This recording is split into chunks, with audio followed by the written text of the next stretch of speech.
assalamu alaikum musidɓe wonɓe darde Jama TV min salmini o men landi kesiɗon e jam meɗen e jam hande kadi en hewtiɗo e lendi on ɗo ni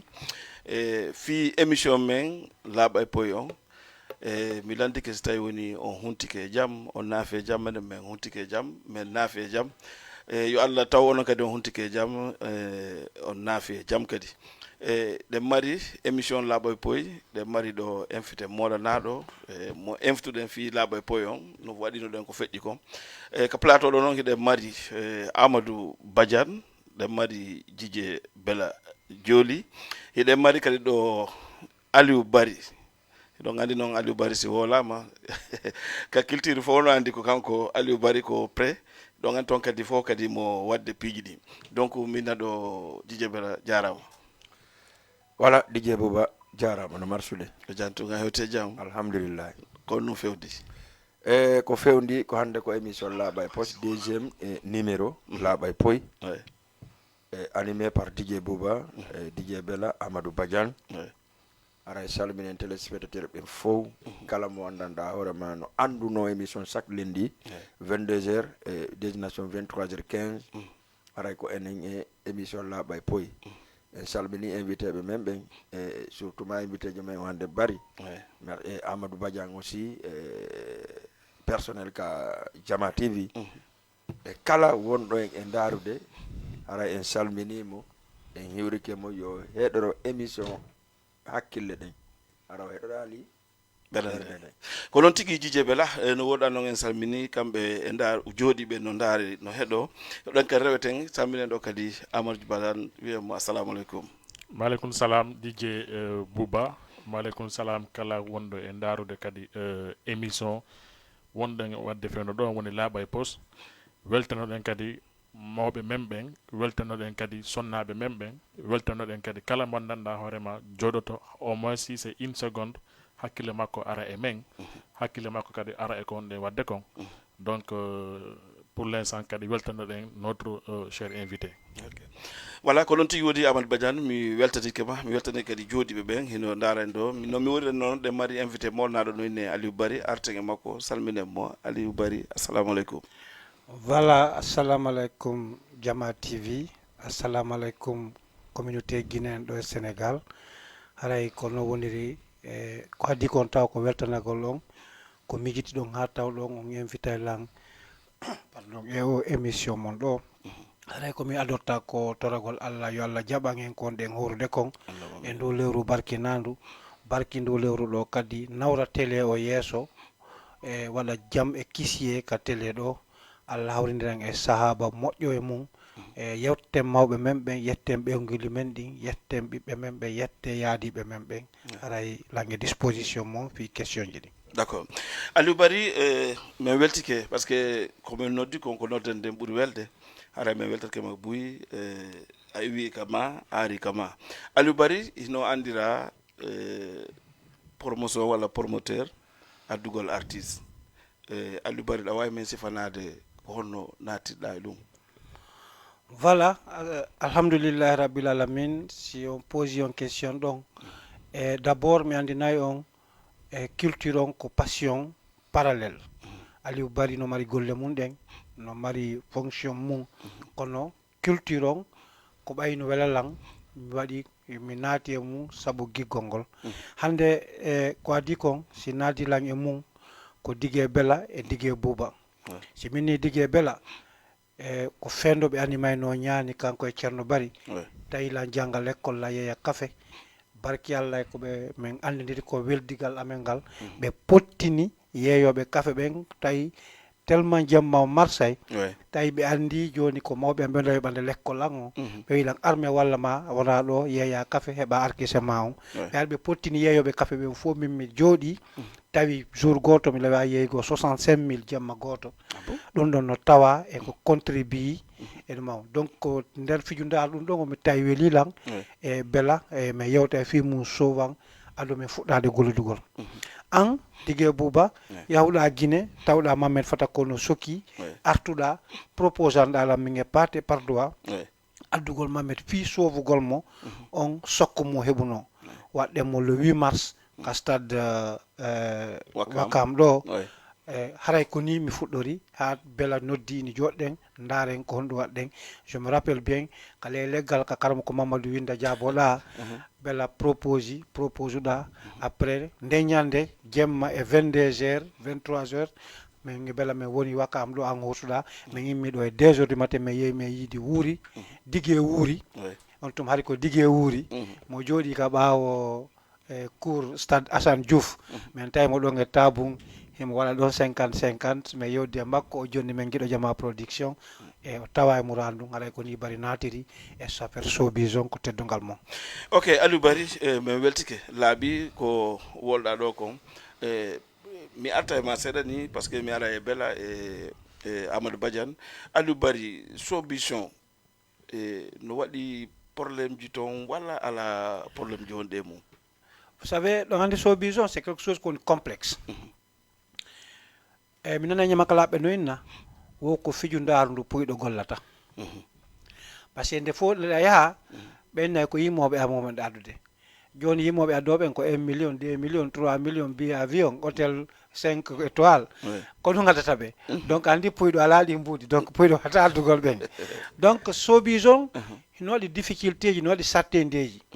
par ce que déjà hande si mimmi naati e mum sina faamuɗo on na bari woni puyɗo donc crédibilité an on simo marno confiance an o faalete simi wawa mo explicangol no famira o wawa ittugol et pourtant ko culture men on enen bi fuɗɗe waɗugol ɗo promotion en ngal ɗo Michael Jackson en ngal ɗo Tupac en ngal ɗo Idumol Fi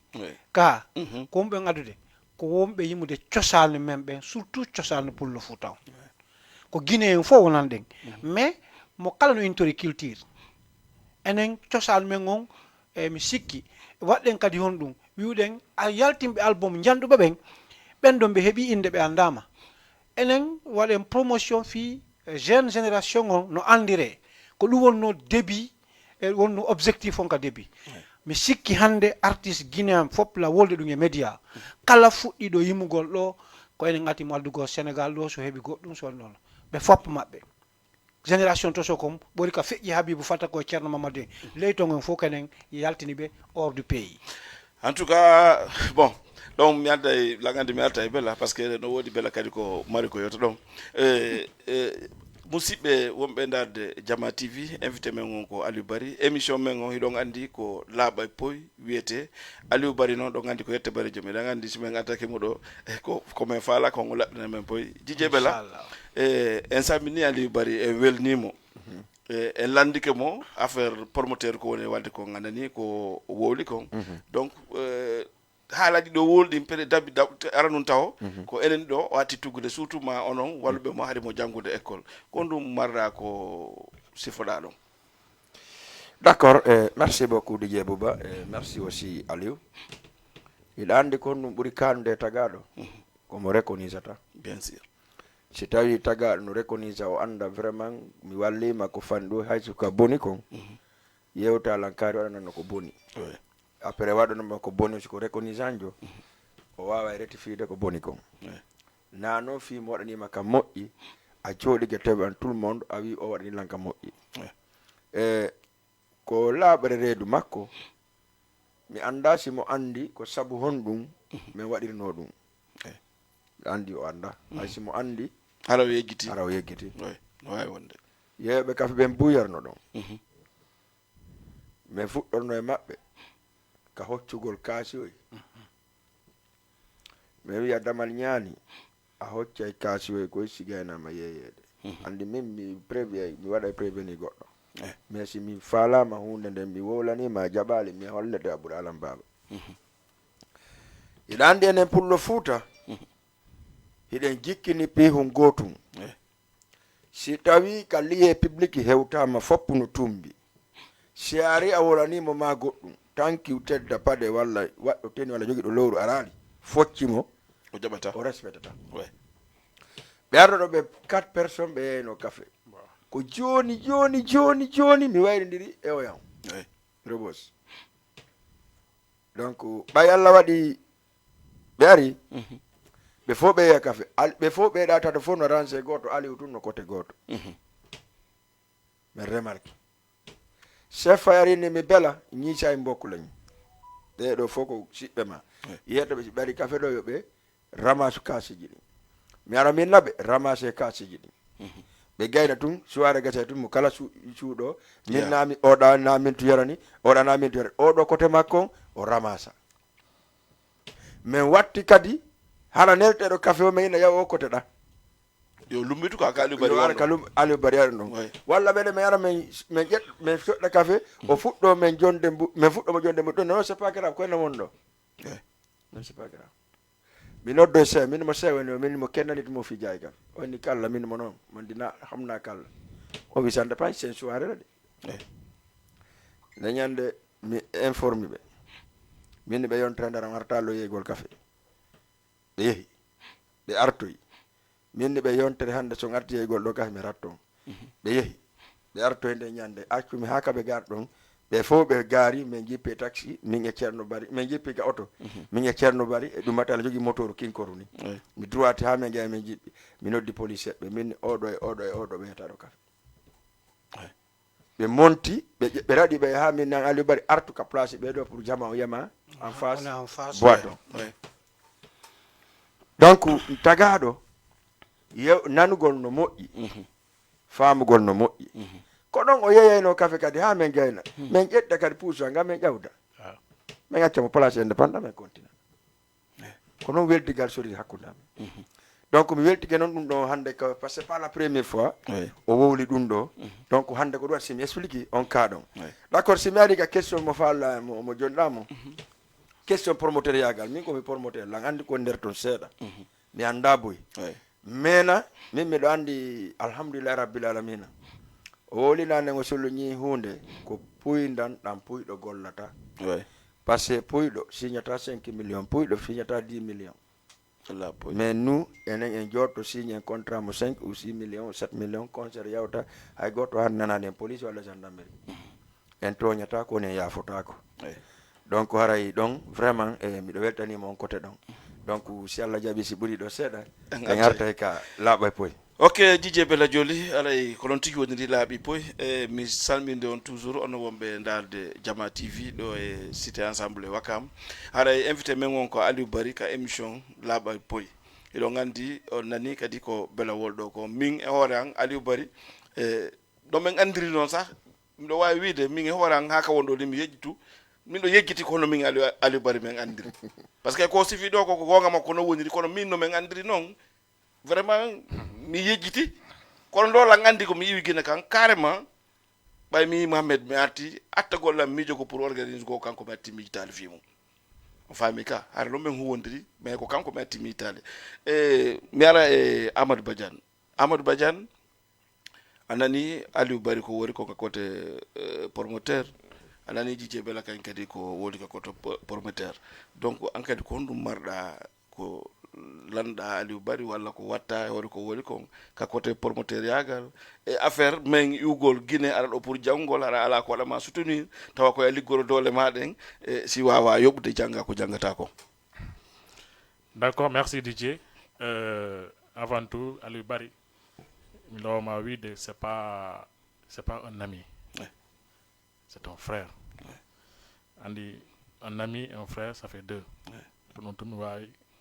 wama wolangol pour la question que j'ai pour lui hande o choisi ko wonugol acteur culturel ko concert hombo hande o participe o tawi franchement si o pousi culturel on il va s'en sortir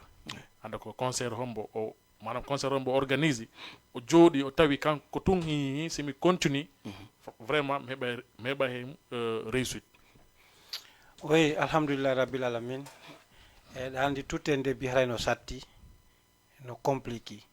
Mais mi sikki ɗo e nder promotion alliance giɗo jama o ko concert binet e jossa on min waɗi min décidi à partir de là on doit pas baisser les bras. Andi ko fi hon ɗum ko manière no wonirno noon eno concert o yarno noon si wona ɗum concert ji buy mi waɗi concert addu ɗum waɗi Kadiatou Leluma mi waɗi Mamed Fatako mi waɗi Habibou Fatako mi waɗi Mboma mi waɗi piiji buy mais ko on ɗon concert woni premier concert mo mi waɗi bimbinde ñande mi jooɗoda e artiste jom min yewta min fija min jala hara lan andi mi perda nokku goo o perda nokku goo hara min famodiri c'est pourquoi min nawi sappo e binet passé ko porte bonheur puis alliance non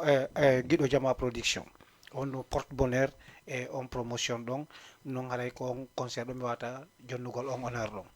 est ce que ɗa wawi men artande organisation exact on ɗon concert ko honno yaruno e ko honto wanno ɗon on ɗon concert et si possible est ce que mi wawi heɓugol les recettes gagnées. D'accord. Donc vous allez me suivre très attentivement parce que c'est quelque chose qui a daté de 4 ans. Donc si mi falji Boubano ɗo de Belano ɗo ɓe wawi lam fajjutu ko passé ko tawno e nder commission o mais j'étais le trésorier ka alliance de comme ka Guiɗo Jama production e binet mais yewtide makko mi wolta mon tangon passé donc ko secret hakkude makko e amen mais après mi wolna on fino famiron piiji ɗin e binet mi yewtide makko prix hangasi min absecti ko fokkiti argol tawi min ala coggu biye makko min haalmi oni kanko biye alnamo o waɗi réserve ni hoore makko biye makko on e waɗi réservé biye makko hampari min ƴetti ka stade Wakam ɗo ko woni dernier concert alliance Guiɗo Jama production sikki nder e Wakam on ɗo kañumma e Josa Tañiraɓe e kañumma e Thiaroye min collabori e des promoteurs externes hors ɗuma Guiɗo Jama production on woni Impact Thiaroye min collaboré maɓɓe mi waɗi ɗo kañumma e Thiaroye bon pour les recettes financement on fof makko komo 2 800 et quelques mille mi maîtrise ta ɗum on fof mais ko à peu près 3 millions mais premier recette on ɗo cabinet mi yeyino 2 millions et quelques 2 millions 300 et quelques donc tous les koni communication koni billet d'avion koni casse artiste c'était bon mais yehi Thiaroye mais yehi tawi minen ɓeɓe Thiaroye ɓe min seede kamɓe kaɓe hetta recette maɓɓe on min heɓa komin emposa ka ɗuma ko première recette momin heeɓi momi watta emposde ka posa men ça c'est pour te dire recette on mi wannumo komo 4 millions moins 150 000 ok komo 4 millions moins 150 000 recette finale hara artiste o toyi stade yoɓama matériel on tuma kadi hari ko élage joni no mais matériel élage Grayof élage ko matériel ji Baba Mal ɗin c'est à dire min fuɗɗor promotion suusere reedu audace par ce que minen kaka fof dogayno ɗon suuɗo fita ƴetti matériel ko ɗime yahanayno par rapport e maigre moyen ko min mbarno kon mais hari l'objectif on ko yaltintingol wano bineten Mamed Fatako en Kadiatou Leluma en Aïcha Kindia en Mboma en koɓe asla hinno mo yaafo Kadiatou Bari c'est-à-dire Mariama Timbi Fatou Senta c'est-à-dire c'était promouvoir gol jeune talent o c'était une grande promotion c'est une très grande promotion et pour les artistes et pour la culture et pour notre promotion. C'était très important de rappeler. Donc, quand on si minuma, on don haymi wali mi fini et halay la réuni concert no fejir non. De passage mi wet yette kadi Josa Tañiraɓe kañuma et équipe Macon qui avait beaucoup participé, qui avait un contrat aussi signé. C'était le premier contrat local de Sénégal, mo signé artisan de Sénégal. D'accord. Monsieur Barry hande est-ce que sont organisés concerts on ɗaɓɓay taw final fond concert on ha para si contact on artiste ɓen walla on contacte artiste ɓen ha para non si ɗaɓɓon fond ji fi concert on alhamdulillah rabbil alamin Amal Badiane ko goɗɗo ukkanto e nder cangol ko fiyo loppo so wona ɗum a dampa e ndiyan ɗan dawi cama hande woni coalition alliance de la sous-région déjà il y a un fond de caisse qui est là donc fond de caisse waɗirte mouvement fond de caisse on ko jelu non je vais pas te dire je vais nami on trésorier min ko commission d'organisation mi woni donc je sais qu'il y a un fond de caisse kala ko wawite fuɗɗede ko ka fond de caisse ɗon taw ka kilte c'est clair donc onon sous-région alliance de la sous-région andi joni Guiɗo Jama production et sous-région kanyuma gorko suusa e wobbe go wadi alliance fi wonugol l'union des promoteurs ici au Sénégal donc on alliance de la sous-région. Ok, ko non tigi woniri Amadou Badiane mi weltike question ji ma din réponse Aliou Bari on kadi en weltike mum toujours en artay kadi Aliou Bari artiste be wonden inftude do woni nuwo talam ben parce que ila andi hunde ko wadite ko fiyo wole ko wolite kadi ko fi wadi bon en der artiste adden do nuwo talam ben fo ko hombo marda manada horma hande sa inama ko weldijo promoteur ben yiddo promoteur ben ko hombo watta jungo fop non ko gido mengo mais ko hombo ni manada horma a hulta awa wolande ko falda ko hatta minna binet jon ko ba binet woni bengo men kono Mamed fata ko mo respecti lan surtout personnellement kadi ha hande o ara do hay wadi anomalie o woliti le seul artiste hay sitayo hebi ko mettimo tawa o wata walango promoteur ben on langaran kami wala to min kami andi donc kono mata ende no respecti lan la yidimo mais sinon artiste be ben fo hide marde mabbe respect mi sikka no wodi mo sedden tawo hala ko hore piro. Il y a eu des anomalies. Il faut que tout n'a pas été rose. Andina kadi ba de média wo le ngine fo labano. Il y a eu des difficultés. C'est-à-dire un débit comme on dit un débit a toujours des difficultés. On a eu des difficultés avec Mboma. On a eu des difficultés avec Abi Fatako. On a eu des difficultés avec Lene Kadjatou Leluma. Il y a eu des difficultés puis oui, mais hari on no mo jombi kesum anda histoire de gangal hare ka débit awala gokko taw ko ella wadda taw la fala la binde mais hala ko ella wadda c'est comme ça se passe mais fur et à mesure 1 an 2 ans 3 ans tu évolues ha fe ko lo hande mi sikki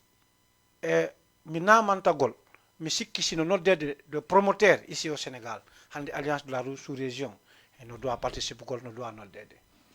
vu l'expérience qu'on a et minata de faut expérience mais on a trop vécu. On a eu beaucoup, c'est-à-dire on a eu tellement de coups avec les gens, avec les artistes, avec la population que nous invitons, avec les partenaires qui sont là devant nous, les sponsors qui sont là, il y a des difficultés. Mais on a une bonne expérience.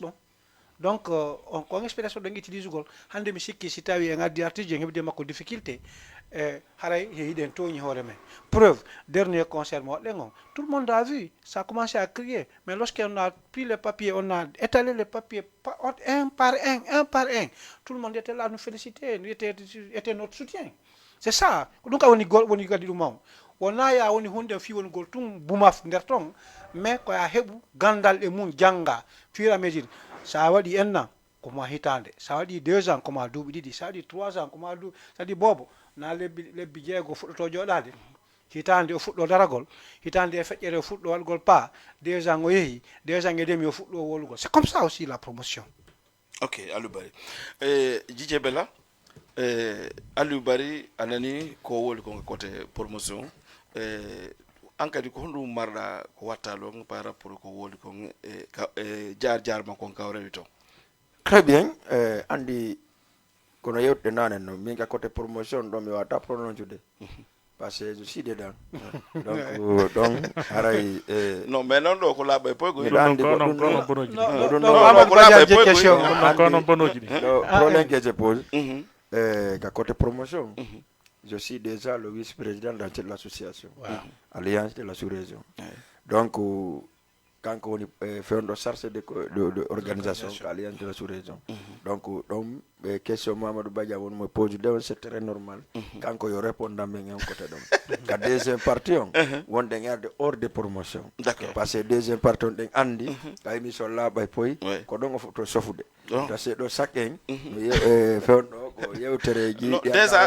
déjà bari Dj Bella ouais kaka ka jujjuda donc lomi fala nadde Aliou Bari ben en personne ko mi andinomo ko organise gol concert lan andinomo organise go ballon kono ko bundes journée mondiale afami journée mondiale on ko dum mi andinomo très sincèrement mais Aliou Bari dabbi mbudi ka café dabbi mbudi ka métier dabbi mbudi ka journée mondiale ha joni rimer yalti mo compter de somme mbudi dananda hoore ma ko buy o jonne fi wadugo tourner mananda hoore ma ko Guinée fo jeyi est-ce que a famille donc ɗo mi faala ye naata mo lande mo pour yo la poy. Merci beaucoup DJ Bouba. Donc c'est ça, c'est là-bas. C'est là-bas. Non, Bella. Ouais. La fala la nego bari avant so dum donc. Hande ko acteur culturel. A wadi concert ji do bus. Hande ko concert hombo haysi mo jonnima milliard. Be niya adduto on artiste jo. Ay non, c'est bon. Non, là. Il n'y en a pas. Ah, ouais. Tout récemment, on a vu un concert que vous avez fait avec Zagaboy. Non, mais. Finalement, porte plainte. Non, mais ça ne peut pas empêcher. Finalement, non, ça ne peut pas empêcher que je l'envoie si tu as eu. Concert. Les papiers vont être clairs, noir sur blanc, et très assurés avant que je aille. Mais ça n'empêche pas, même comme promoteur, quand comme artiste, que peut-être que je vais au Ama. C'est obligatoire. Wata inugol fi men wadi divergence men hebe on kadi men joganaki mo hay e mbudu. Je t'explique. Quand on porte plainte déjà men attaque men porte mon plainte déjà. C'est-à-dire be okumo erreur ko anda mais signe contrat déjà contrat on wadi pervers. Premier contrat on me wadi mo men hebi somme. Wobbe ga promoteur be ga pour saboter et be rewiley be noditimo. Non, je sais pas qui. Parce que j'avais me ko hombo exactement kanko ko wi men tous des promoteurs ici au Sénégal ko hito makko kay monde wolde do na hito monde wolde c'est sa bouche qui a fait sortir ça oui des promoteurs guinéens au Sénégal m'ont appelé pour mais dans men tawi men annonce ni population parce que hino critère alliance de la sous-région si woni hame yemen yetti que population mais ida hita gol Congo la men do mais ida wolugol mais yitito e Congo la men gol on a toujours respecté notre parole. Il y a un programme on change. Bah change, mais une femme dit du macoli. Maintenant quand me dit duma, mais a des rumeurs sur arrive aujourd'hui, il va continuer sur Gambie ou bien on va au choix pour contrat. Mais oui ni contrat noir sur blanc, maintenant on va le film mettre dans le contrat. Mais ni contrat artiste jo kala moment addi, mais yob ani mo billet avion au ari Sénégal do jugol. Contrat men on silani me bana billet au hota. Si tay goddo go jetta on ti jobana mo billet retour makko. Différence nga men on fo to ka billet avion. Mais je vais concert le 31 décembre. Le premier moment de vidéo, il m'a dit concert Faro. Et puis moi des vidéos pour publier. Automatiquement, j'ai annulé le billet. Parce que comme je mon programme en faux, j'ai annulé le billet. Et représentant Macron, je l'ai appelé au téléphone, j'ai dit, mais annulez le billet jusqu'à nouvel ordre, mais on a signé mon contrat. Parce que signé mon contrat, on doit avoir un billet retour. Mais voilà, mais il y a 2 millions. On l'achète des billets avion aller-retour, mais lors de mon hôtel 4 étoiles, nourriture, le profite donc, il y a mon jus dans mon concert. C'est pas possible. Il faut qu'on se dise la vérité un instant. Donc c'est ça la différence entre nous. C'est pas parce que nous n'avons pas dit, mais on a dit ça. Non. Mais il y a un là, bon dire. Si mes photos n'est concert, on signe, mais signe. On va au jour. Si on a non. Donc si je comprends bien, que faire la rôle de con. C'est-à-dire contrat mo signe donc hakkunde mo onon artiste jon partie mongon vous avez bien rempli on a tout rempli mais l'artiste ko doit wadde kon woni kanko wadani ha hebudo cadela hakkunde mon après le concert andi Amal Badiane merci question mao concert artiste be Guinée be arabe jogol fop be yura do be ara Kédougou ma be do be ya Gambie ma be do be ya Mauritanie pourtant promoteur jon yo ani be pidjeti be en charge ha be la non concert ma be don ils n'ont pas pensé à ça. C'est très important de souligner ça. Parce que awata du gogo do fawto da mo piji din fop o no do ka ya concert goddo go hala ko et puis en adamo avion billet retour aller retour o yetta do ya Gambie auto o ata do kadi auto o yetta billet ma on auto. C'est pas possible, ça peut pas marcher comme ça. Il faut que je dise la vérité à un instant. Et puis il faut que souchindire wonire piji din en face. Je vais vous dire quelque chose. Et promoteur du Sénégal wombe lobe olo pas les koufa. Mais a dit mo il a raté un jour volon au lieu de holma ko bi o ari en grand théâtre annonce how fokki diago be no jota et puis be jon tamore lika makon ben passé il otonibe et ça c'est des artistes internationaux car il faut qu'on se dise la vérité et problème artiste be même ben be ala suivi be ala manager wawdo responsabilise gol golleji mabɓe ɗi c'est ça le gros problème ko an artijo yotta ma ɗum ko an guitariste makko yotta ma ɗum ko an claviste makko yotta c'est de n'importe quoi il faut qu'on se dise la vérité à partir de maintenant alliance de la sous-région comme si c'est contrat encore noir sur blanc o laaɓa e poyi mi respecta condition mi respecta condition mani là où hande ko mi andi gendarmerie no yahe si mi respecta la naɓeɗan gendarmerie si respecta mi naɓete gendarmerie c'est clair. Donc monsieur Barry, si mi famille le contrat que vous avez signé avec Zagaboy, le contrat a été signé ici à Dakar. Walla on waɗi contrat envoyé ɗomo en Guinée o signe kanko jonni men représentant makko wonɗo ɗo Sénégal on woni hombo. Bon, je voulais mettre ko bon Ibrahima Foli Media ɓay ko laaɓa e poye wonɗen. Oui, ko laaɓa e poye. Je vous dis ko Ibrahima Foli Media ko et puis Ibrahima kadi noddimo yeeso amen waɗi téléphone ngo mail libre Ablaye wimo signe ko min jonnuma ordre mais le premier contrat ça c'est le premier contrat mais naɓanimo ɗum ɗon kaɓe ke le deuxième contrat ko min e Digue Bella e président Jamala yehi hanka bureau e Foli Media ko ɗum min signe contrat ɗon kadi o nodda il a respecté le contrat par le téléphone o signa buɗɗi naɓa bimina yeɗo e vidéo makko on waddi donc on n'a pas froid aux yeux c'est-à-dire sewti nokku goo andi ko ɓuri fottugol piiriɗa e jana non mais entre Guinéens, attends, c'est pas la peine. On voulait faire l'allègement des trucs. Mais maintenant, il y a des oui, comme élément tout banimo, des trucs comme ça. Moi, j'ai des preuves, comme je vais vous montrer. Magada et Lumbayara. Kokodong oyehi au pleni, benginimo, à la gonga. Ils m'ont invité, mais il y a une autre di bella, mini yata, parce que même un autre mini président Jamayata, mais j'ai mis des preuves à l'appui, mais Djogiti donc. Mais il a dit, bon, je suis désolé, mais dans le tawi, hay d'autres nobles lanka gendarmerie fi mi porte une plainte, mais bon, nyande mi porte plainte mi yital be bawa. Donc là, ya fini, ndare so wayla ko de bi awa so wala ko de bi mi hora mi hota. Mais je l'ai répondu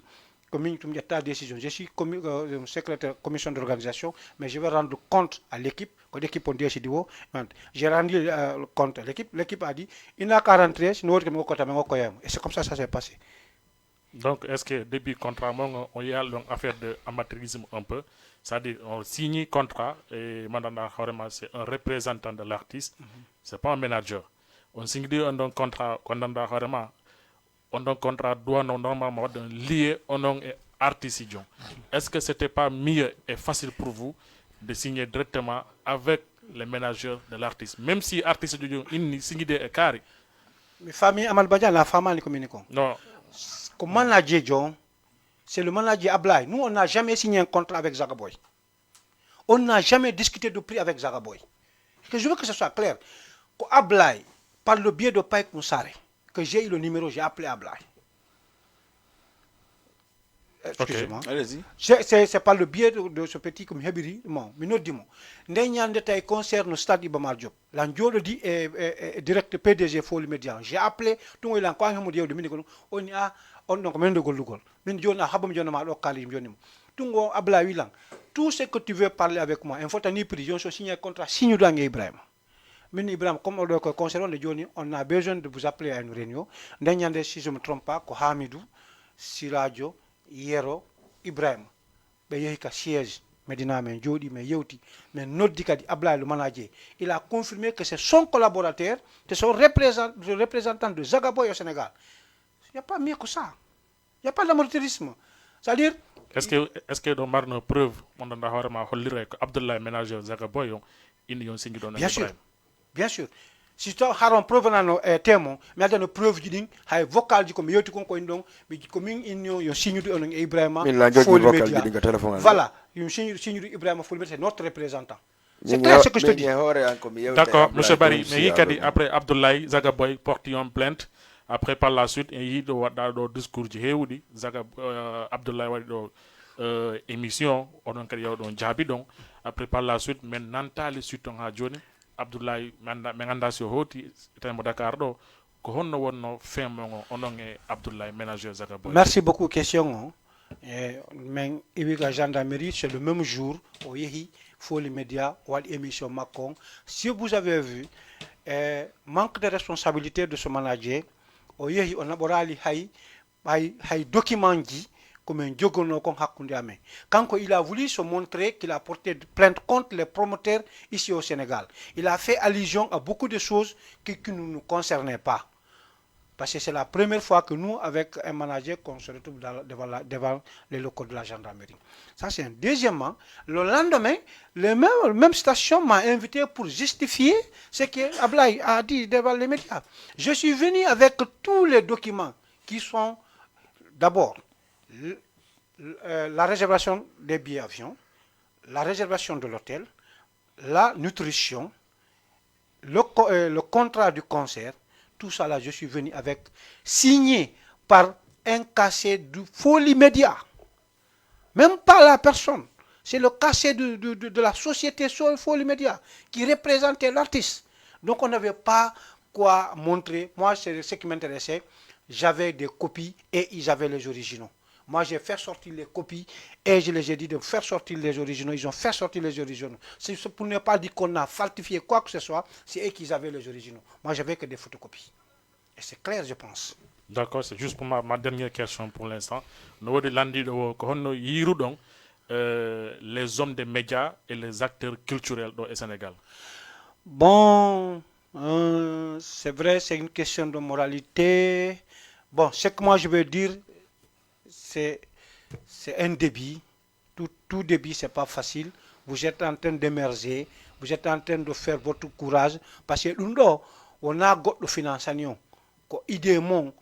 inugol enen kadi den hande mon mi sikki ko félicite gollon encourageant enen non quand on pose des questions et goddo go alda soutenant pour être au diapason du média mi hare ko no mari hare ko félicite gollon mi mala critique mo long parce que tout début c'est pas facile.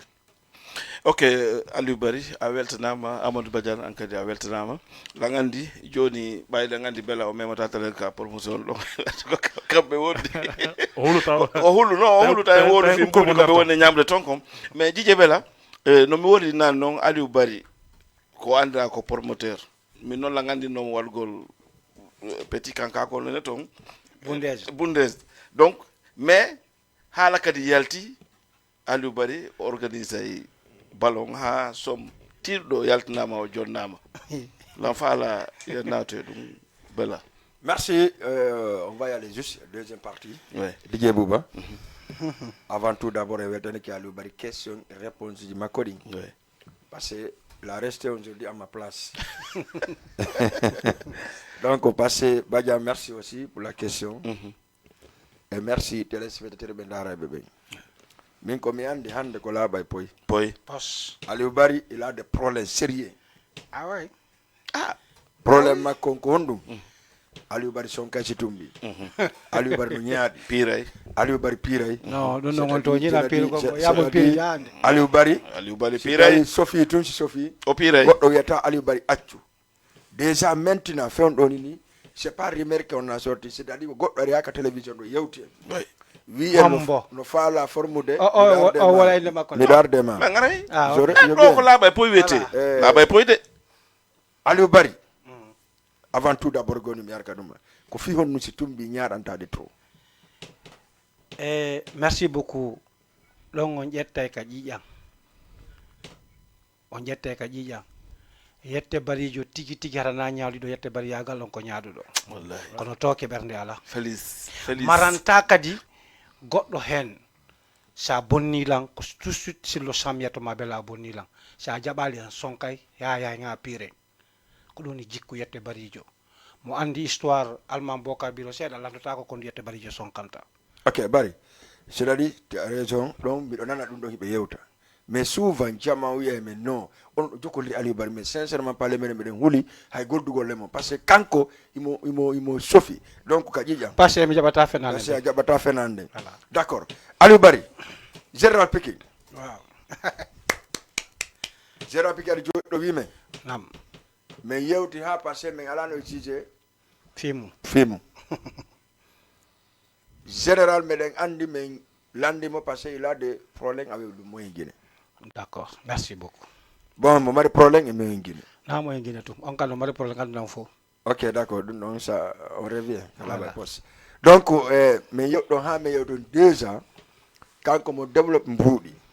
somme de 851 millions francs CFA d'abord, mais il a de 150 000, nous l'avons retenu à côté Mako. Mais le 850 000 francs, au Johnny Onon, la Wono Bedong, Johnny Aliou Bari.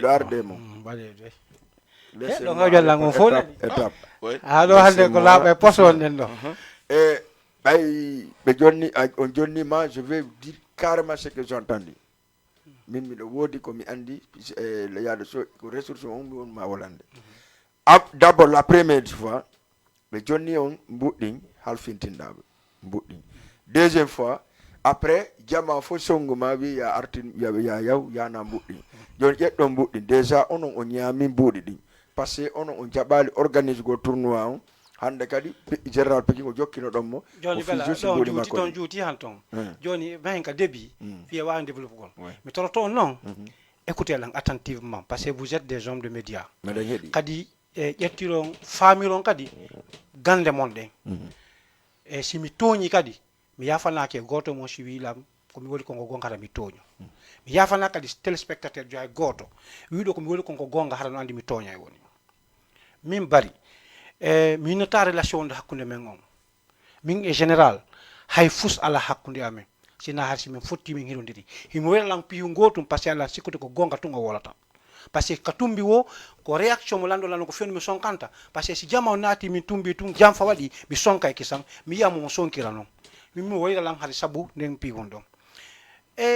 tournoi moyen guiné on feji ay ngarto yay dum kadi parce que do ko mi andi nder mo di ko kala ko action mo joui nder min bari lan andi yana action joni non ba la ngarta o ay ko question mo pose nganto ngarta fi moyen guiné d'accord général la wali ka soudouan c'était 7h 8h on dit lan téléphone o ila mo fala me yida min mo awa ok onni haray non la noditi réunion ko moy ko vers astafurlah ko vocal taw be wadi ka whatsapp ka duma ka whatsapp ka duma moyen guiné ko créé donc be woli fi programme ballon be wol piji fu ben jon haray be wadi réunion donc bimbi concert mbo ma on do wadi réunion ka général invité lan comme ma mi yehi mais wu yehi général jonni position makko on kon no fayra mi dal mi tawi idée mo addi on ko idée pour l'intérêt de la jeunesse guinéenne au Sénégal parce que donc o wowlali don fi affaire moyen guiné o wowlali fi inde goddo wala fi goddo ko ni ko mi fala organiser un ballon fi moɓidir go suka ben fo minimo ok c'est bien c'est bon ben kono bay hande ko en jowtu ngal do watte réunion go j'ai proposé la réunion pour la prochaine fois mais watte réunion prochaine fois non de astafula ne nyanta o présente men coupe jidi o présente men ko sodi trophée premier deuxième soulier d'or gant d'or fappo sodi donc si mi fami o so dum don ha pari o so men ko dum ko présente men okay bimbe yontere nde nyande me watte réunion o présente men 1 million d'accord c'est clair min monta lo fiinugol généralement min modu mi o sous présente men 1 million o présente men 1 million o jonni landi mais yewti ha jama wi joni ko honno mahi ben joni malu c'est-à-dire ko kan an o jonnuno 1 million o aro présente men di be joni o jonni landi 1 million wano honno présentement di o présente o niveau ko pour la communauté guinéenne au Sénégal fi organise tournoi ballon hara lanto même proposé mo so organise tawdu joni moyen guiné be wadi moyen guiné wona ko ni concurrence wadi tournoi national lawa e sa ko menen ko menen proposé mo tournoi national on men sa di moyen guiné ko passer ben yalla mo tenguiné c'est tay na concurrence pour da ben wadi moyen guiné yalla tal hayba et moi wala ka tournoi moyen guiné ça marche pas ça colle pas quoi parce que andi même ida mi yetu gol bela pire Amadou Badiane mam yetta bouba mi pire Amadou Badiane ma dum Amadou Badiane yetta bouba pire lam mais je fonctionne pas comme ça mais yow donc ha on a d'accord c'est bien mais non mais en international la association inter alliance de la sous-région mais tawi tak association formée kon non si ko fi ballon on en daran organiser un ballon de nyande mais hoti ro halte haali men fi 1 million kono sabu de nyande jolal men di o bimbi ne nyande ka 3e réunion tay yimbe ben motivé ari palaga ari Diaw ari Bintamasi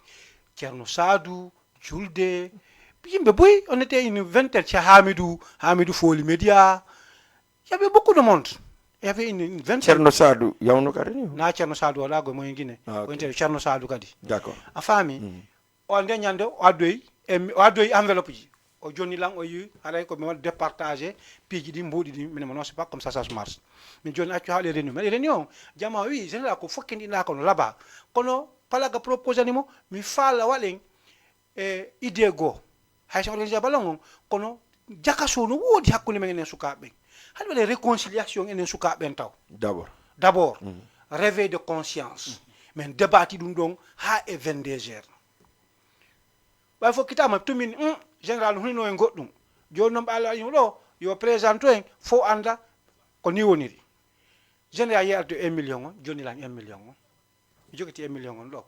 wiya joni proposition wala joni emen ƴettu 100 000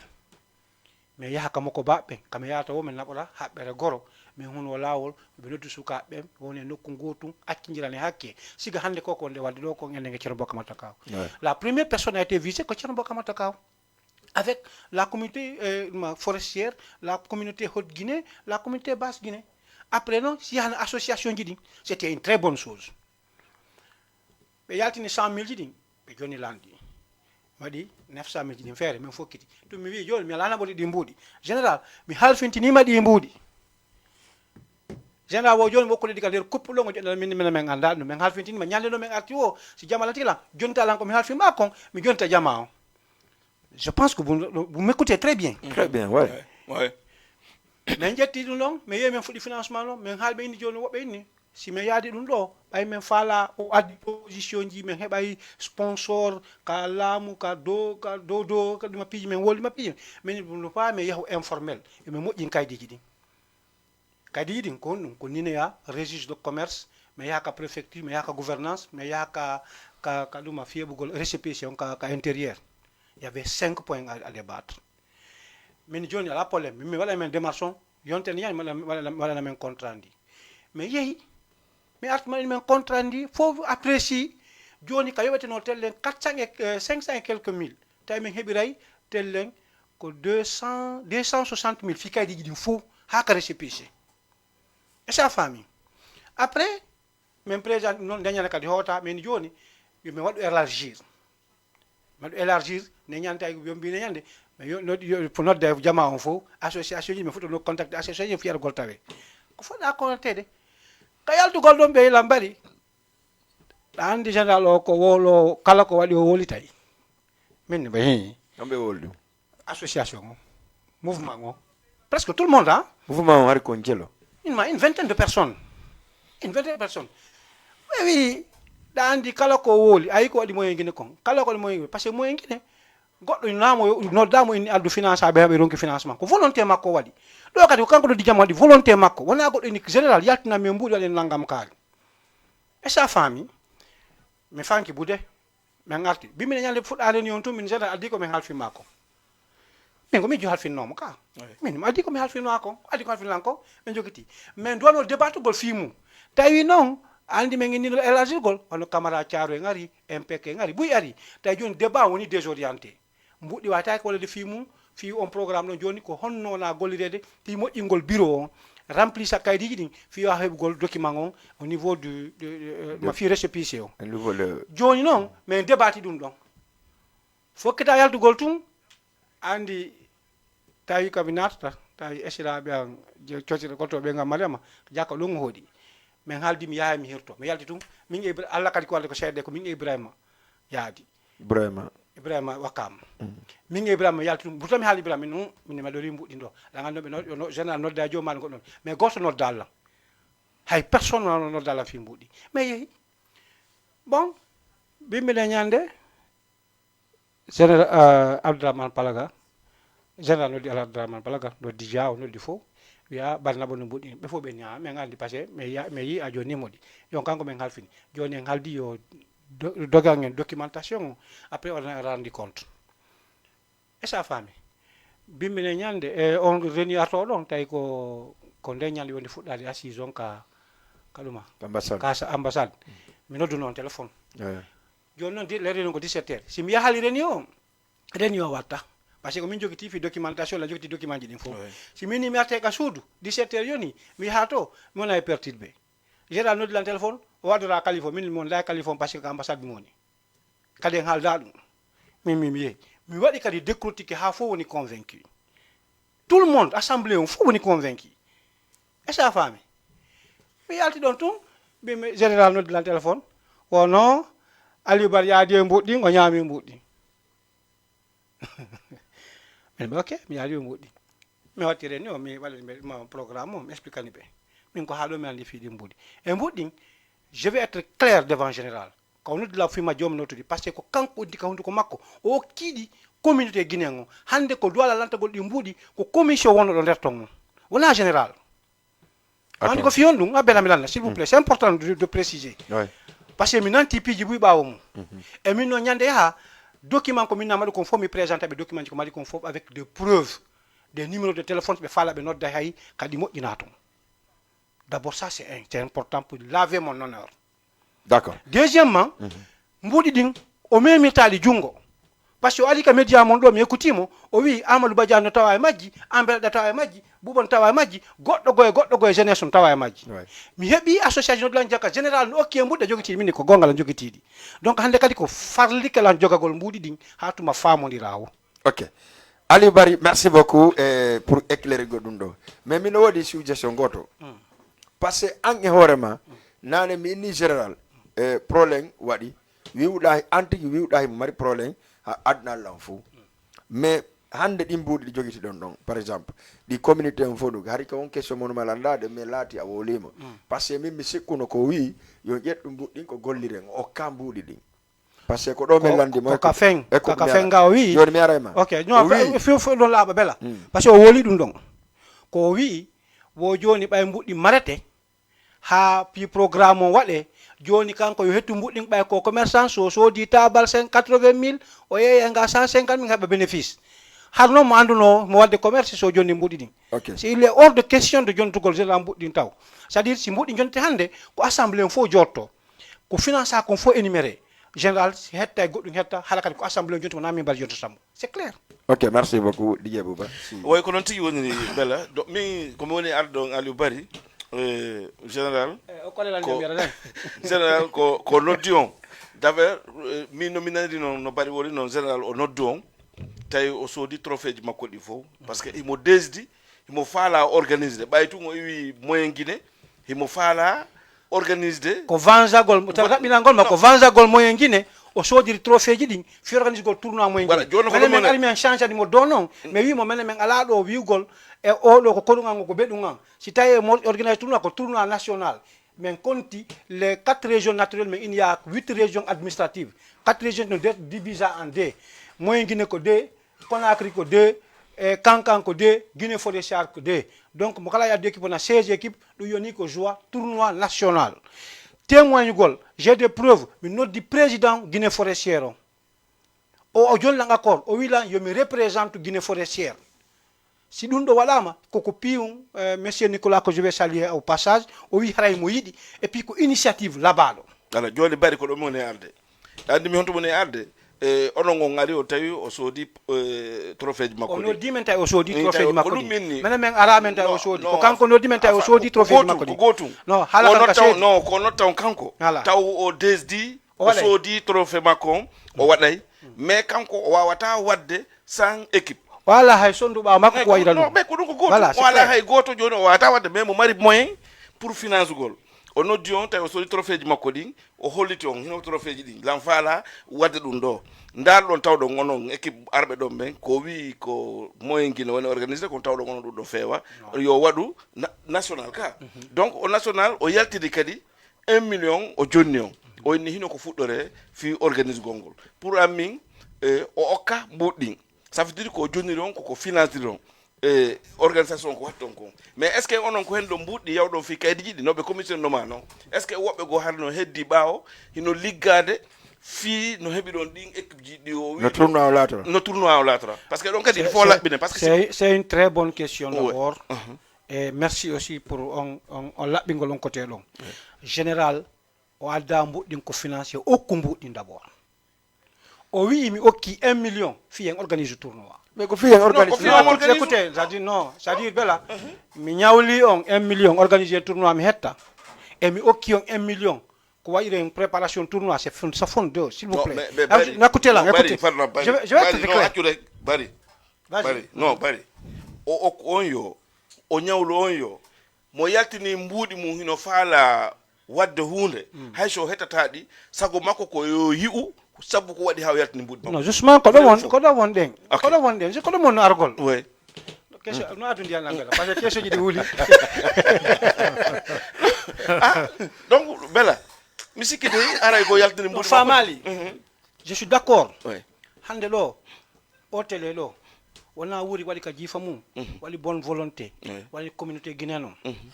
hande an ayi horema nder do ka ayi horema an ayi do horema min jodi do hande mi hore kam yana hore ayi horema bonne volonté makko kana bonne volonté bonne volonté makko mais do mo union min ko min finance mi yetta won ko en gollu sende mais dano ngala très bien. Non, je vais être très clair avec vous. Mais je clair que c'est non kal sela. Mais hal di joni mbudi din di woni fonds de dépenses. Mo ingol pijikal mo inte kon fou après wano nene ya tout linéaire registre de commerce tout non c'est à part. Maintenant contact go kadi les présidents des communautés guinéennes. Wano Guinée forestière moyen Guinée haute Guinée tout ça là. Mais ité don dépense mu et consort. Et sa famille et kadi walugol premier page lijantugol fi position tournoi ji di no foko ino mbudi jon non mais mbudi no doit no gollugol fi men no hebira sponsor no ma communication fi jama yo andu hunde c'est ça l'objectif de cet argent là. Mais est-ce que on attendez en déjà ngay ni ko hambe jonno fika kay diji ça que menen kam humpa don mbudi haji tay woni awa okko exemple no wodar parce que ay ni okko d'accord okko voilà mbudi okko mais ko okko mbudi ko fi en gollir o iya mbudi din di okki hidi gollude oui an déjà be yaltini 100 000 francs be jonni mon pour ko naboton hirudo mawben holtobe piji di o yaltini kadi som goddo go pour ko ligintino fi kaydi jidi en ta som fuita wat ne non kono déjà 100 000 jidin yaltina don be nyom yaw mi lando kadi mel be contrandi tawi sit andi récépissé do no Amadou Badiane il est témoin il pas fi go récépissé il faut au minimum si tahra hebi sabi ko 90 jours sina dum ko un an 2 ans et beaucoup récépissé mais vu les relations ko yata mi yida Amadou Badiane men andir hande do mewta sokola Amadou Badiane mi ronka algo me ko jogo crédit wala affaire ngo ya henya mais be contrat ndi ha fo kali woni convaincu et sa famille déjà dum don hari haydi dépense accountum d'accord jono ko non woni par après il dépense parce que je vais vous dire quelque chose kadi il faut ma jidi yalti non Aliou Bari en famundiri kadi jidi yalti andi en famundiri min ko mi fala ya fam ko ben fala ma landade ko nde immina da commission pour yaw ko régil di kaydiji c'est parce que hida gayna ko luwar sibe durma vrai ou faux donc do mbudi yalti o yalta o be andi Aliou Bari il est capable pour yalti voilà afami ka jonnon est ce que an ndebe nulma dum no wodno commission goddo go immina do par exemple yaw ko dargol stade yaw go wala contact be onno be joueur be ben fi équipe jidi est ce que no wodno pour tout non joni ko wiano ko yo kaydi di ha yaltu taw haadi hebe men contact d'abord les sponsors tay nganti ka yare soumayo no arde hari ko après soumayo juste après soumayo tournoi o lancete déjà hari wobe organise de buy si blama wano prési masali mo kindia on ton buy no ton hay ben fo no dama hang indi équipe jidi dama établir wala établir pour mi nion moyen gini hari ardeno didi parce que deux régions administratives et base Guinée ardeno didi wona 4 équipes et hot Guinée alde didi wona en tout cas 16 équipes arayno 16 équipes arayno de dum har erem don hari ko habano ko dum do kadi lanno après programme non yawgol stade par rapport andi ko kadi men bayno récépissé ko des jeunes pour la réconciliation des jeunes guinéens fala organiser go tournoi do kay di jamendi men fala wallo men stade men visi stade de Pikine men visi stade Iba Mar Diop men visi stade Amadou Bari men visi dum fo tu comprends donc c'est clair. Ok, joni la ngandi nebata hala émission men ko gasde woni kono no wodi question goto mom fara ma pose de sibe do bi jonta be kambe kadi be ara ma parce que Amadou Badiane wala tele ka poser la question ka mais Aliou Bari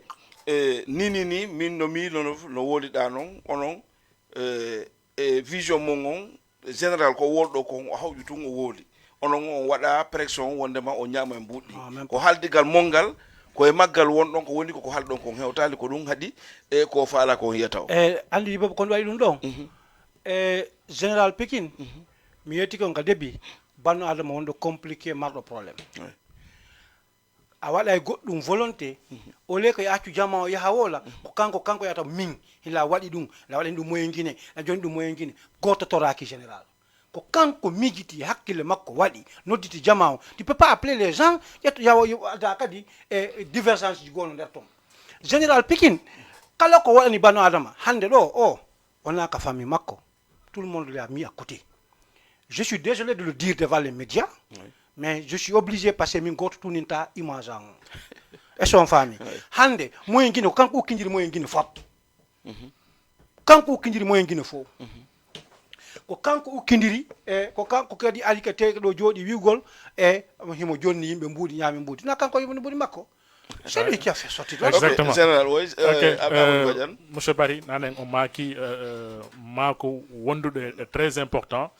à savoir que hande général Pikine o débloqué 1 million de francs CFA o waɗi à la disposition des Guinéens wonɓe ɗo e Sénégal mbuɗin woni e jungo makko wona chèque ko mbuɗi liquide on confirme ko mbuɗi liquide contenant ɗiɗon mbuɗi on fen ɗo lan jogitiɗi ɗo jogui mbuɗɗi lan jogitiɗi hormis ber ko dépense a fikkadi jiɗin kon resta ngo fof lan jogiti jolo heddi non ka assemblée non ma wol non jama non exactement non parce que on financie forcément kan jonna mbuɗɗi Amadou Badiane je suis d'accord si tawno hara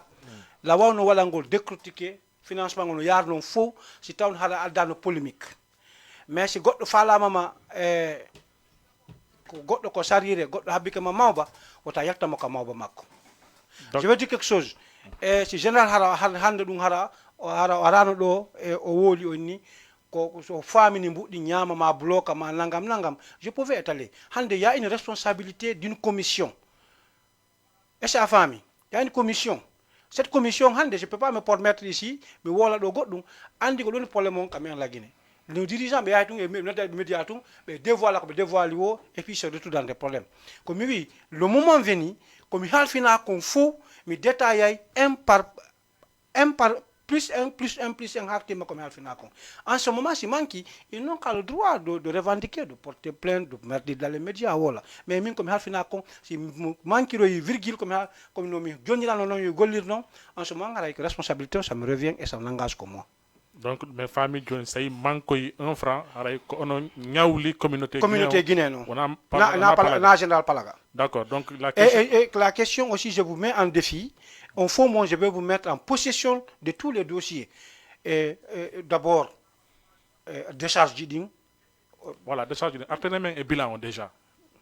bilan hombo bilan ko wat ɗon fi démarche de document voilà ɗo démarche jiɗin ɗula ko wala Amadou Badiane ok ko 100 000 débloca ɗon fi yahugol ka communauté saison 100 000 francs e ceerno Bokka Mataka waɗi delnabo mais yehi mi naɓi 20 000 sere rewɓe organise ɗuma comment dirais ma fête des femmes Médina mi naɓani ɓe 50 000 ko on ɗon bilan tum waɗa plus les documents que j'ai financé document ɗon jolo finance ɗon non non monsieur Barry on woli on ɗum ɗa ko kanko woli non ko kanko woli no ani wala ɗum ɗon ko kanko avance non ani wala ɗum ɗon on débloque 20 000 fi ka mabɓe ko kanko diko non 50 000 pour les femmes tu as pas compris ko kanko wowli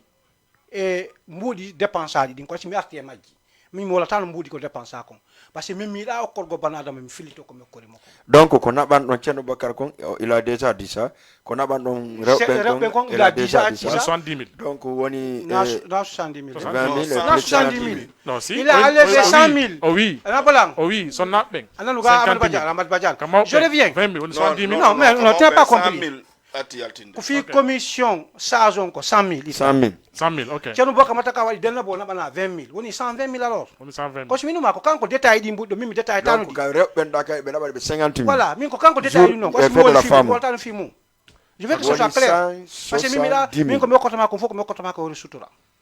e hande ɗo ko kanko yalti Médina la média ji la waɗani moyen guine 1 million ɗi rewi avion ɗi rewi puccu ɗi yaati ɗo ɗi yewti jagga jaasi ɗi yewtilan on n'a pas besoin de ça et ça ne nous concerne pas encore joni Barry donc monsieur Barry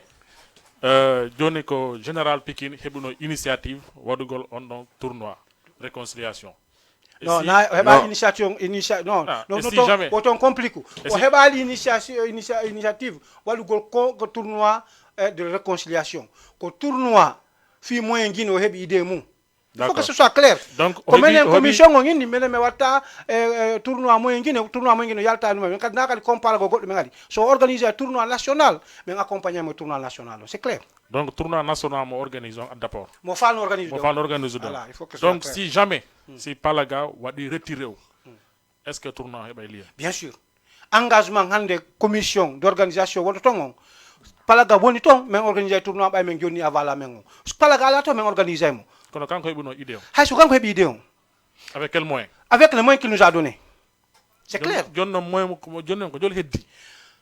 Meni dun Amadou Badiane. Ça c'est de l'argent. Je suis désolé, c'est un peu sensible. Ça dit il faut que se comprenne. Non, parce que ça détaille do joni ani ko moyen heddi don watton tournoi. On donne moyen certainement on gol vainqueur. Amadou Badiane. Vice-champion. Amadou Badiane. Tu as posé la question comme Andouda.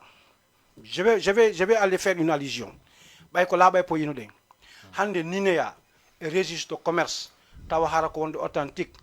hebata mo moins de 100 000. Donc maintenant c'est mes familles le moins de 500 000 dans les dake. Non si moins de 500 000. Ça ouais. Moins de 500 000 c'est un peu compliqué. Donc voilà les 400. Voilà, merci beaucoup. Voilà. Donc ça calcule. Je vais dire quelque chose. Je vais vous donner une idée. Vous êtes intelligent, yaman fokal mariaki. Comme Ari, voilà les détaillons. Quand Ninea, quand registre de commerce, il accélérer, il fallait débloquer un fonds. Mais on ne fait pas. Fonds que j'ai lu. Non, si vous voulez, non. Barry, d'accord. Écoutez. Barry,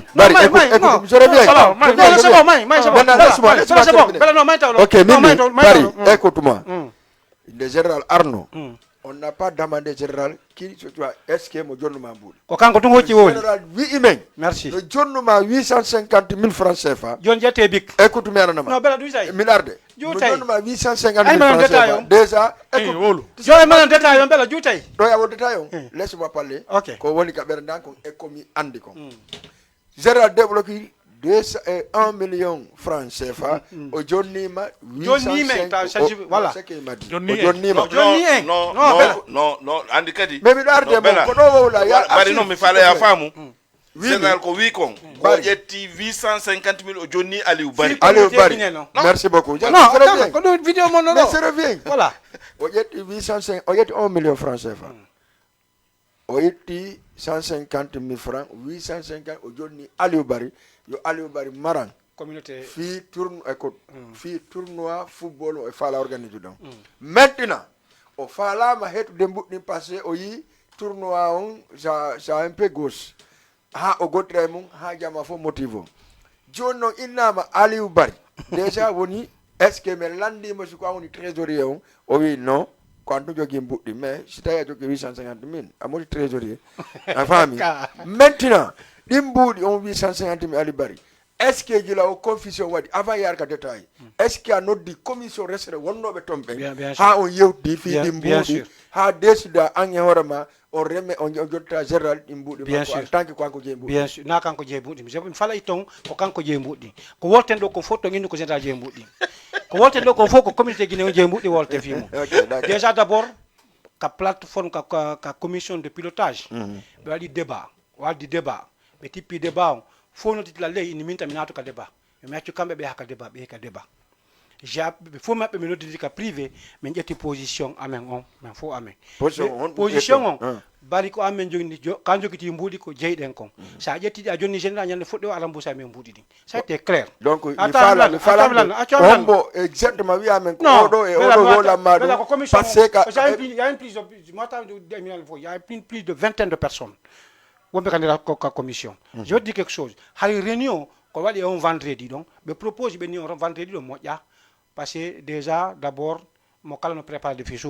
Il n'y a pas de vendredi, alors, réunion. Avec le vendredi, alors, réunion là, tout à coup. Parce que sinon, à 17h, quand on est là, parce que même il y a un général. Parce que nous avons un vocal, on a un vocal, on a un goɗɗo si wima galle makko ɗon fof na on fof darde sa yeehi nder ɗon soko heɓɗa wara ko han ɗaɓɓiti min komi noddita e commission o non c'est clair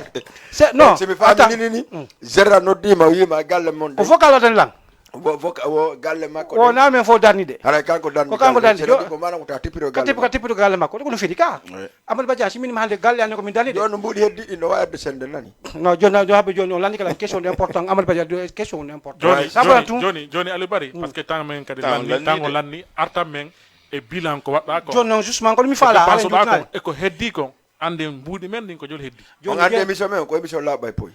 en tant que on a des choses ko doit débattirde tan on lannata d'accord allez joni ƴette débat ngeen ɗo Amadou Badiane ayno Amadou Badiane registre de commerce ayno zoomé 850 000 na 850 000 de ko jelu déjà d'abord ko 825 000 parce que mo jogiti 25 000 ah d'accord mais d'accord mais somme kasi 850 000 accude 850 000 850 000 vas-y joni ƴettu ka nineya ka registre de commerce e no min rewni fi heɓugo rapidement on ko 135 000 moins 135 000 ka préfecture mais joni 50 000 bon voilà yiɗawol gol non ka télé parce que andi il y a plusieurs choses aussi il faut comprendre non parce que non nanen a wi ko général ƴetti mbuɗɗin okki communauté guinéen non mais a famani ka ko côté administratif sénégal mi a famani ko mon il faut que ɓe anda ko dépense non nga famani Amadou Badiane mi fala ka wolgol côté administratif sénégal on no me yaari non ha mi heɓi document parce que attends c'est dans un média joni awa sa wolal inde nde witum feri ɗum ɗo gasa o eso wawa famugol dile montant exact non wol tum joni montant ko yaltinda 135 000 d'abord joni 135 000 voilà 55 000 voilà 75 000 voilà 120 000 plus 100 000 at arani ɗi plus 20 000 plus moins 20 000 min ko mi dépense ko mo dali ko 20 000 ah 50 000 e mo yawno kadi ballon e comment dirais-je o dépense ko 25 000 ɗinon ko ko kanko dowaɗi hettugol ɗinno no tawa e budget o ko dowaɗi ko sorti pour le moment jele heddi donc e nder 850 millions e hino ko heddi ko zoomé 270 000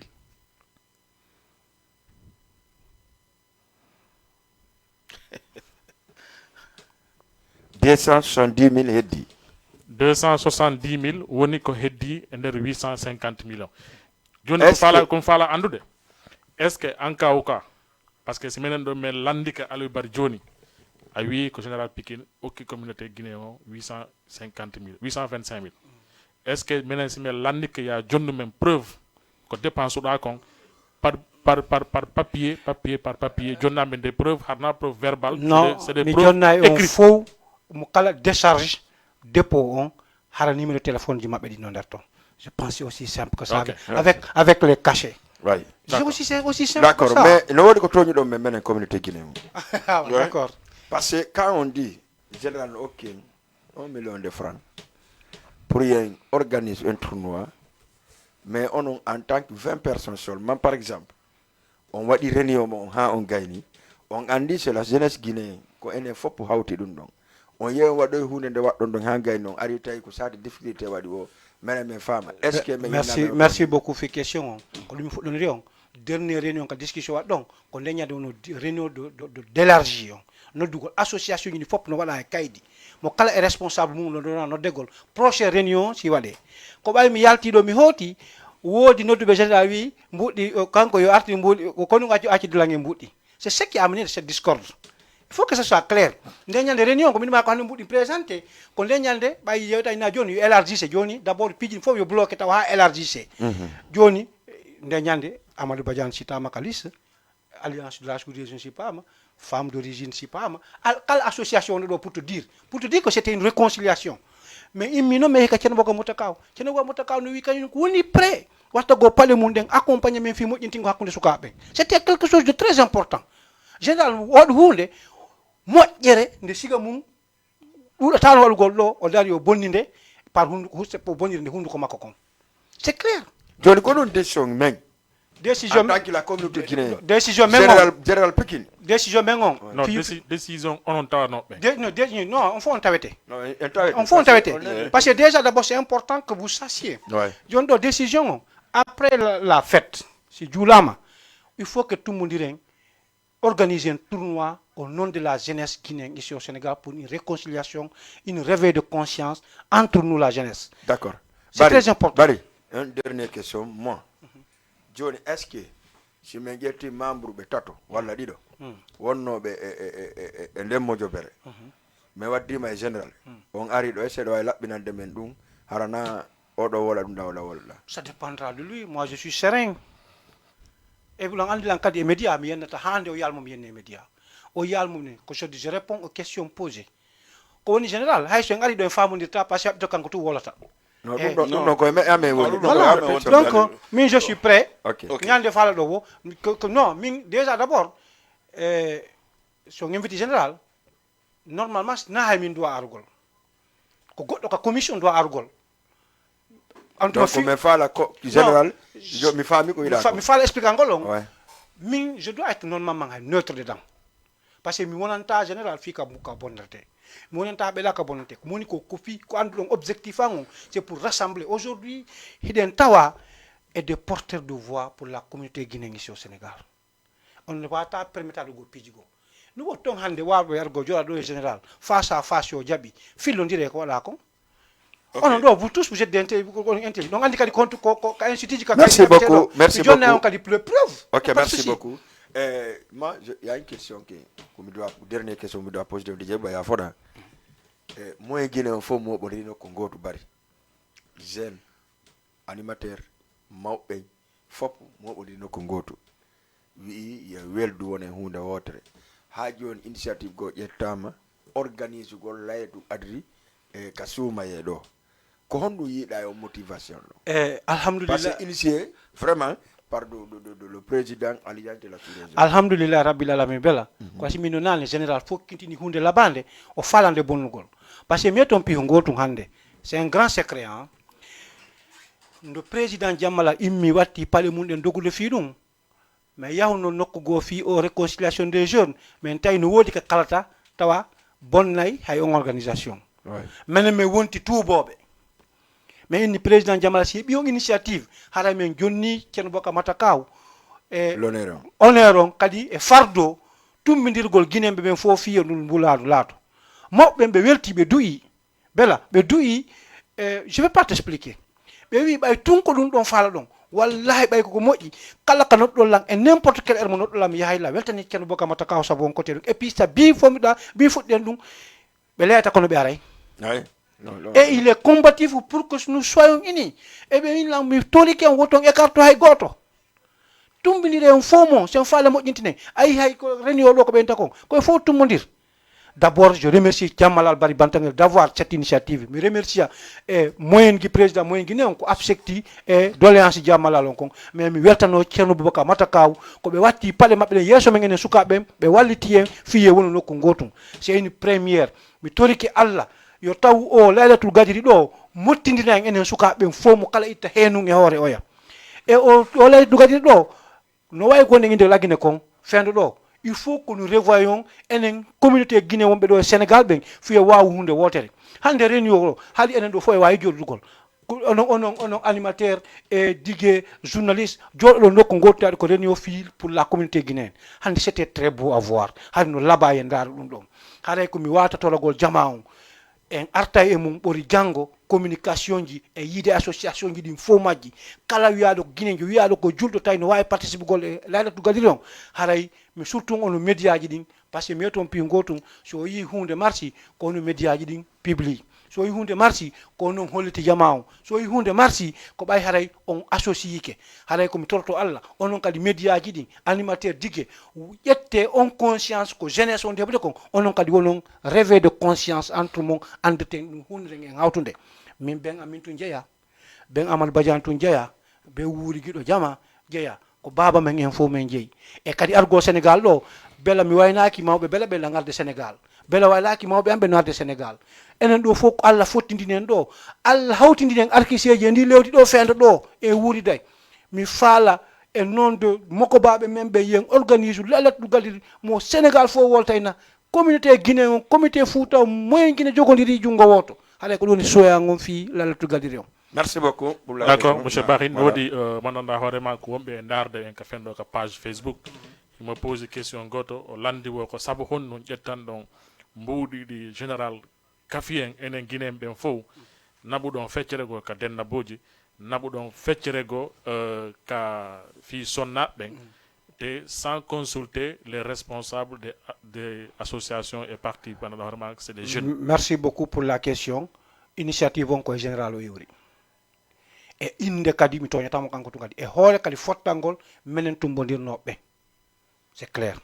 andi kadi bano adama na kadi ya naɓu mo ha waɗa mo ses tawa toña e mo woni ko kanko kadi halfinano hay enveloppe o koko ina ɗo finance amo fof si wona ka commission des sages ko kanko halfinano ɗin ɗon mbuuɗi ko kanko arde majji mais yeehi ko kanko kadi huni lettre ji ɗi ko kanko huni fof haɗa ɗum kadi ko initiative makko way hade ko fino moƴƴira wonano c'est clair.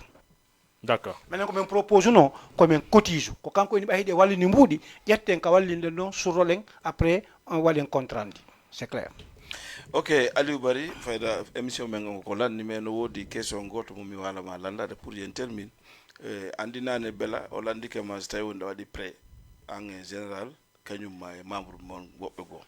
mais joni si tawi woni an a waɗa prêt pour argol ɓen membre ɓe mon ɓe falɗa men adɗo est ce que meɗe wawi ɓe heɓude avant men noddeɓe ɓe fauteuil général? Oui, bien sûr. D'accord. Moi, je peux pas vous donner une assurance totale. Mais en der commission, mais wa yow de commission, mais représente la commission, yow de ma personne fala ha yontere hande. Moi, je peux organiser ça. Hay si goto mabbe maɗiɗo mabɓe ara wawa justifiude koko mimi yoɗɗo kon e ko général woɗɗo kon ndaren ko hono woni ɗum. Parce que andi ɗo ya noddu goɗɗo pour yo fauteuil goɗɗo yo taw hara mo bay mabɓe woodi ko wooli on tigi ɗuman général woli en nani en kadi ari ɗo hande ko inde commission o fof monde woli non le problème andi menen sa yimen wola inde commission kanko wolano ɗo inde commission ko inde Aliou Barry o wooli non est ce que en woni kadi laaɓa ko inde Aliou Barry o wooli ko ɗum waɗi si Aliou Barry ken kadi nodda est ce que a faami joni noon sa yi wonon ɗo waɗi commission an si tawi woni watte face en face avant ta wonde wadda face en face e makko donc haray ɓe heddiɓe ɓen il faut menen men heɓa ɓe pour ɓe ara ɗo men joddo mi waɗa plateau par ce que ala ɓe jenti a faami après noon men nodde non général ɓe waɗa face en face mi kolmin mi wata innugol assirangol mais mi promoti on d'ici faɗɗi janggo haray maɗi consulté commission o wawo arde womi andinayi on comme ça programme mo e lundi prochain. Ok joni kono men fala y a pas de souci. E Aliou Barry émission men on lanni kono woni dernier mot d'abord dernier mot on taw ko weltanagol on encourageant ko mi fuɗɗono ka début ko merci andir ton piiji ɗi c'est pas facile manquement ji waɗay ka début ɗo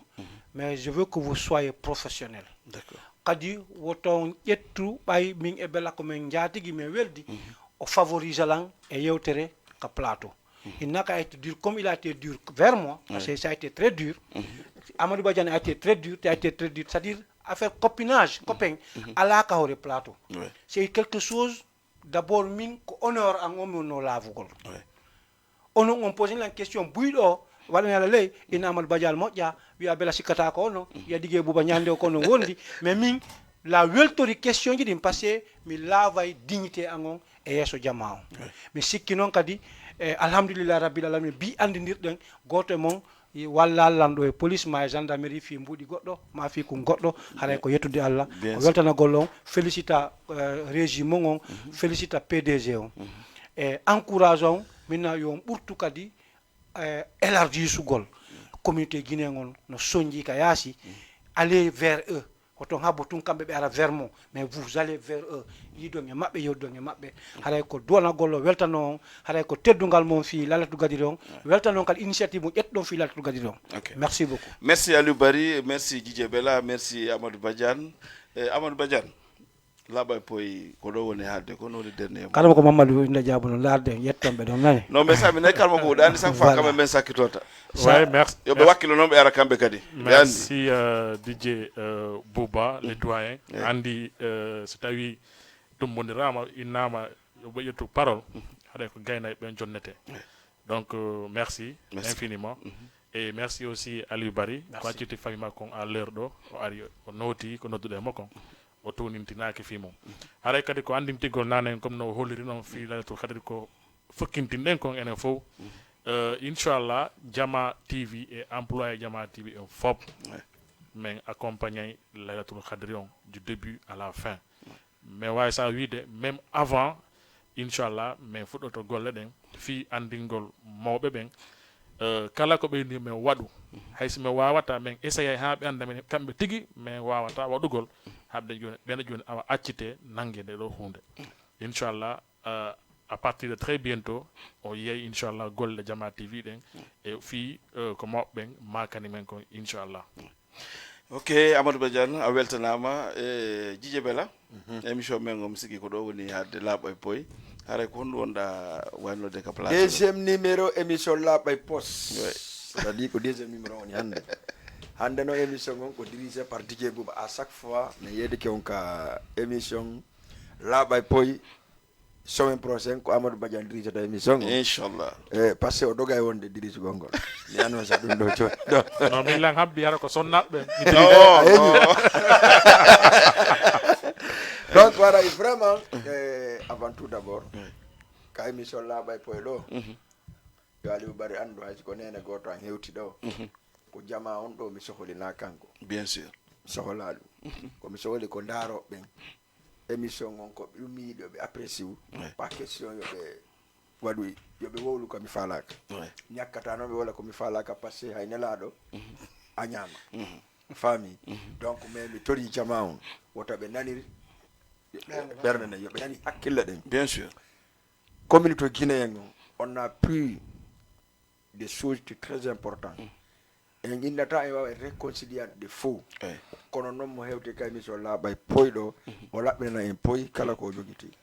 par ce que fi hon ɗum hiɗen sutti an Amadou par exemple DJ Bouba ya émission goɗɗo go wowla inde Aliou Bari ko boni Aliou Bari arta wiyano défendade joni noon on a wi le deux versions maintenant le dernier version c'est en tout le deux face à face face à face sawa ɗum ɗon kay noon ko waɗay ɗum ça va Sophie mais harana piro voilà l'essentiel émission on ko laaɓa e poy si Allahu lan ɗon jaɓi tous les lundi yo Jama on kalu ka Jama TV laaɓa e poy yo Jama abono bientôt ɓe jotto ka salon maɓɓe ɓe dara télévision harana crédit maɓɓe inchallah jiɗo Jama ko ɗum ɓe anduno GDP TV ko ɗum ɓe anduno arti Jama TV parce que télévision kono wiyete si nama noon Jama wona an tum wona o tum wona o tum wona le caméraman tum na régime ɓen tum haray ko fi tout le monde haray kala du gadri chargé de commercial on o souligni affaire molanaɗo en tant que chargé de programme min komi woni wolande Jama o wota ɓe hésite argol wota ɓe hésite noddugol parce que en jondira numéro ji ɗin ɗiɓe duwa nodde ɗin personne men jonna autorisation yo noddu wuuri guiɗo Jama en tant que PDG o lando mo fi o télévision bien sûr interdit wuuri komin joƴƴinirimo ɗo ko juste andingol Jama on vraiment sanani meɗe wola inde makko ko par ce que goɗɗo a watta hunde nden tawata goɗɗo remercier alima to si minni ko reconnaissance Aliou Bari o nane no moƴƴi donc wuuri goɗɗo Jama c'est un directeur général de la télévision il n'est qu'à rester kawno directeur menen ko menen lantomo avis o valdana men avion sino moƴƴi si moƴƴa men yewta entre men donc kala falaɗo émission lirien si noddi Amadou Badia walla noddi DJ Bella men yettoma walla DJ Bouba menen men anday ko hombo o yata o yewta fino heɓira émission ga walla fino sponsor ga walla fino heɓira ka commercial ko doit tarifu doit ɗon haray merci beaucoup e mi salmini kanko wuuri wonɗo ka régime on mi salmina wano Masi Diallo wonɗo kadima jibidande Masi mi salminimo mi salmina Paykoum Sare mo darden ɗo mi salmina Basin kankadi mo ka ligne mo darden salmina Male mo ka ligne mo darden c'est à dire kala wonnoɓe ka ligne wano voilà Dio Diallo sino ka ligne mo darden tout le monde wonnoɓe ka ligne mo darden ɓe wata situde hara on jeudi bye bye kala bay post voilà ko non tigi musidɓe wonɓe darde Jama TV on salminama goto kala inde mum nden e yettere mum nden no woni noon ɗon gandi ko hande ko lendi émission laaɓa e poy kala mumen noddi ɗo yo wakkilo de par ce que ɗo ala nene goto ala baba goto est ce que on faami neɓata kadi iɗon gandi laaɓa e poy min wolani on wona walla o min Badiane DJ Bella min nottay ɗo kadi promoteur ɓen promoteur ben ɗon mi tawataki préparé promoteur ben menen ko Guinée on men wonan do ko face à face promoteur ga ko promoteur on tout non mais waɗay face à face promoteur mais nodday taw promoteur premier groupe mais yewta mabɓe par ce que minen andi probléme jiɗi no nder ga a faami mais yewta ɗum no ha men gara mais nodda woɓɓe kadi mais yewta si men fotodira ɓe noon face à face on faami ka donc haray musidɓe ko ɗo wonden hadde ha e tem goɗɗo go kadi e ñalande goɗɗo go lendire walla tenen enen e émission face à face ɗo e Jama TV Wakam Cité Ensemble merci beaucoup